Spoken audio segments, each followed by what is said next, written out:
Good morning, Rabbi. Morning, Joe. I see your shirt matches the sunrise today.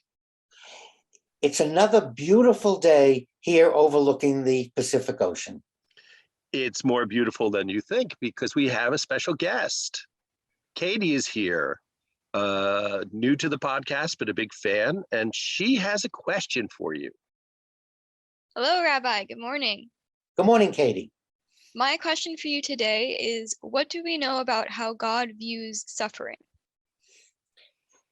You've just asked the question of the century. When I was younger, it was called the $64,000 question, but it's a question that all religions have been wrestling with and giving answers, sometimes satisfying, sometimes raising more questions. So I think we picked a good topic for this morning. Let me start with our classic book on suffering, the book of Job. You've read it, haven't you? Yes. What are your thoughts on his friends? I actually can't say that I remember it well enough to make comments comfortably. That's okay, but you're familiar with the general idea that God is having a conversation with one of his angels. Now, remember, in Judaism, we do not have Satan, we don't have the devil, because it's God. God's in charge. And there can't be anyone that would have power that God doesn't have. So God has lots of assistants. We sometimes call them angels. We sometimes call them messengers, but it's God's in charge. And remember, this is metaphorical. We're not talking about an actual event that CNN went to and taped and videoed and recorded and asked questions. This is a book about suffering. That's why I brought up the book of Job. It was one of our wisdom books.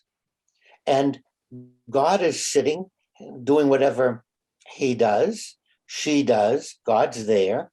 And one of the assistants says to him, says to her, says to God, oh, no wonder why Job is one of your biggest fans. He has a great life. Everything's terrific.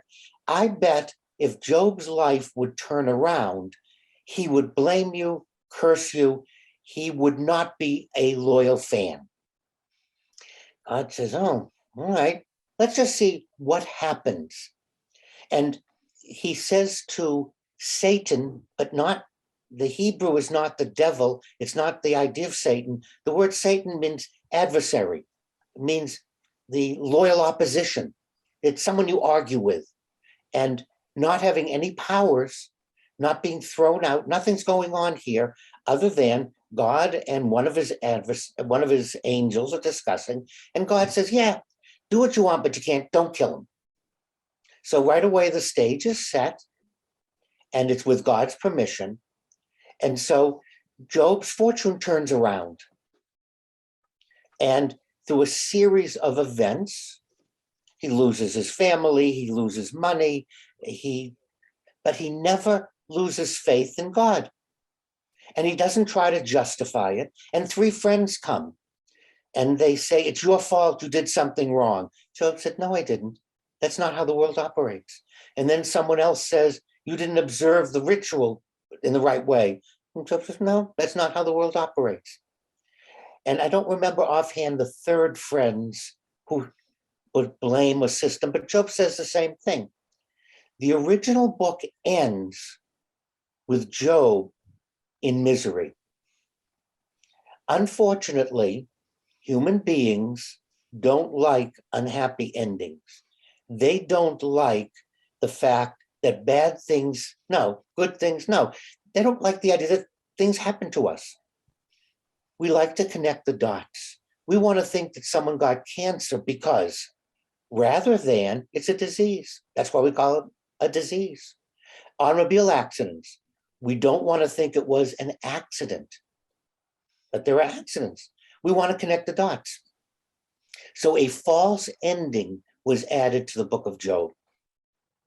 And it raises a lot of questions because he gets a new wife. That seems weird to me. What, he couldn't get his old wife back or he didn't like her? He gets different children. That seems odd to me. The ending is very strange when one actually looks at it. And it was added because people were unhappy with the idea that there is no reason for suffering other than we're human beings and events happen. Tornadoes happen. Beautiful days, sunrises happen. But we want to have cause and effect. And the book of Job presents a very Jewish view and a very biblical view of there is a universe we live in. And because of the laws of nature and the rules of weather, events happen, not because we did or we didn't. Well, And Rabbi, I have a question. sure, Katie. Sorry. What about like human on human violence and suffering, like human trafficking and murder and all of these horrible things that we do to one another? The Holocaust, man's inhumanity to man. And okay, now we're going to take a look at the universe and free will. We were created with free will. Now, Judaism believes that each of us has two inclinations inside of us, the Yetzer Hara and the Yetzer HaTov, the good inclination and the bad inclination. And they're lockstepped. Mohammed described the same, and he called this a jihad. We somehow think of the jihad as a holy war or killing people. That came much later. That was interpretive. It's not what Muhammad intended.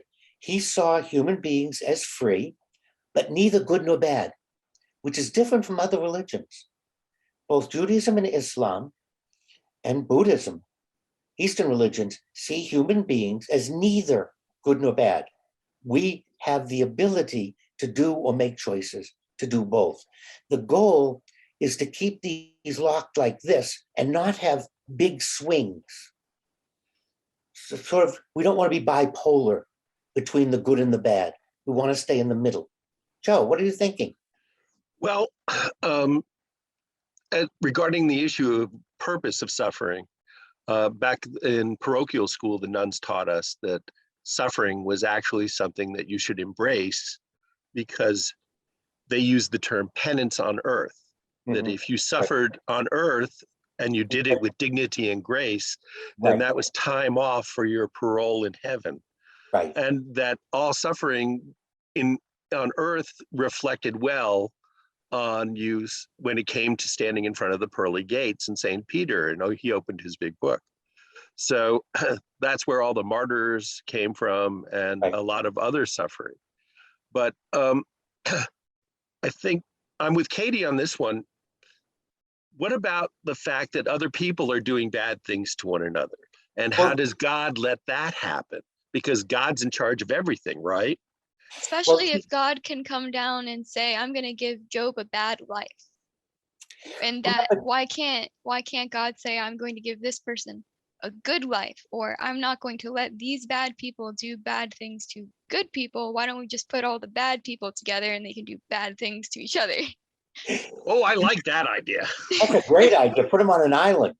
But you just opened the window for me, because what I'd like you to do is look out the window. You described the world. Well, rather than saying, why God, our concept of God is not correct. Our concept of God is not consistent with the world. And that's where we have to change our thinking. We developed an idea of God that's not consistent with the way the universe operates. The sensible, logical, and most comforting thing to do is let's change our concept of the one. Rather than trying to make up excuses, run in circles, have philosophy. It's a total and complete waste of time. And as you're pointing out, it doesn't work. When we look at the world, we see that things happen. They're neither good nor bad, Katie. We're the ones labeling them as bad. Cancer is not malicious. It's not bad. It's a disease. It's just bad because we don't like it. We don't want it to happen. But I don't know. I have a very hard time saying some things aren't bad. Like we've talked about before, I'm interested in criminology, criminal justice stuff. And I read yesterday about a case of an 8-year-old girl who just lost her life for a monster. and her mother is left to deal with that. Her family is left to deal with that. I have a really hard time not labeling that as bad.